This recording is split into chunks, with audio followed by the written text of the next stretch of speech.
setiap menjelang tanggal 25 Desember pasti ada perdebatan mengenai hukum mengucapkan selamat Natal.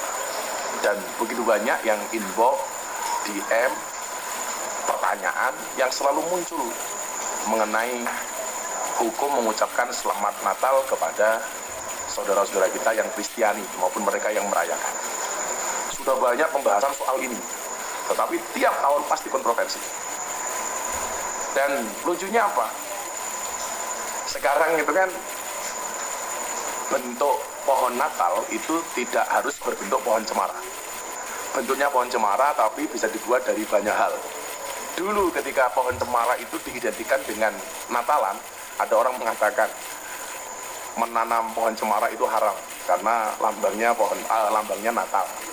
Sehingga kemudian saya berpikir, sejak kapan pohon itu punya agama? Mau dibahas dari dulu sampai sekarang, ini pasti akan ada dua pendapat, dua pandangan, dan sifatnya adalah khilafiyah. Ada yang boleh, ada yang tidak. Ini mau ditinjau dari sudut manapun, sampai kapanpun, pasti akan ada dua pendapat ini. Ada ulama yang mengatakan boleh, ada ulama yang mengatakan tidak boleh. Bagaimana dengan pendapat Gus Miftah? Sebenarnya ini pernah saya buat konten dengan Deddy Corbuzier di akun YouTube-nya Deddy Corbuzier mengenai hukum mengucapkan selamat Natal. Saya akan sampaikan apa yang kemudian terjadi di kampung saya dan di pondok saya. Tetangga terdekat saya, namanya Pak Bagio, itu adalah orang Katolik. Saya Muslim sejati, beliau Katolik sejati. Setiap Idul Fitri datang maupun Idul Adha, orang yang pertama kali datang ke pondok saya dengan mengucapkan selamat Hari Raya Idul Fitri adalah Pak Bagio. Bukan jamaah saya yang ribuan, bukan jamaah rutin pengajian malam minggu pagi di pondok yang sekian ribu orang. Mereka tidak. Mereka datang hari kedua, ketiga, keempat, sampai hari ketujuh. Karena saya open house biasanya 7 hari. Tapi yang pertama kali mengucapkan selamat Hari Raya Idul Fitri adalah tetangga saya yang Katolik, namanya Pak Bagio, beserta anggota keluarganya. Pasti setiap tahun mereka yang pertama kali datang. Kenapa? Karena tetangga terdekat saya. Apakah sampai di situ? Tidak. Setiap malam minggu pagi ketika saya pengajian, tetangga saya Nasrani ini membantu saya untuk parkir bis, ngatur kendaraan, bahkan bantu konsumsi masak untuk jamaah. Maka kemudian ketika datang Hari Raya Natal, tetangga saya terdekat adalah seorang Katolik. Apakah saya hanya akan diam? Tentunya tidak.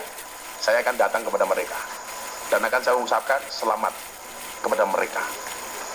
Ini saya sampaikan bukan sebagai fatwa, tetapi apa yang saya lakukan.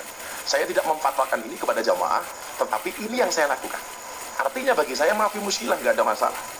Kalau kemudian orang mengatakan Miftah kafir gara-gara mengucapkan selamat Hari Raya Natal, saya bilang orang yang 70 tahun kafir mengucapkan la ilaha illallah sekali, kekafirannya terbakar sehingga dia menjadi seorang muslim. Masa ya saya tiap hari tahlil, tiap hari membaca la ilaha illallah, tiap hari saya bersahadat, tiap hari saya mengajak orang-orang untuk mengumandangkan kalimat tauhid la ilaha illallah, hanya gara-gara itu saya menjadi kafir? Saya pikir tidak semudah itu, Ferguson. Jadi kalau saya, karena tetangga saya ini orang Katolik, ya saya mengucapkan. Anda tidak setuju dengan saya, tidak setuju dengan saya, nggak ada masalah. Tapi ini kebiasaan yang biasa saya lakukan. Karena bagi saya kemudian soal keimanan itu sudah final. Faman syaa falyu'min, faman syaa falyakfur. Yang mau beriman, beriman, yang enggak silahkan.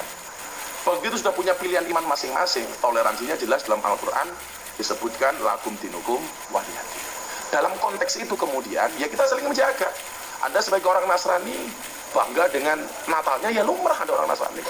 Saya sebagai orang Islam bangga dengan Idul Fitri, ya lumrah karena saya orang Islam. Tetapi bukan berarti satu dan yang lainnya harus saling menghujat, harus saling menyalahkan. Saya pikir di wilayah itu perdebatan selesai. Karena inilah Indonesia yang berideologikan dengan Pancasila.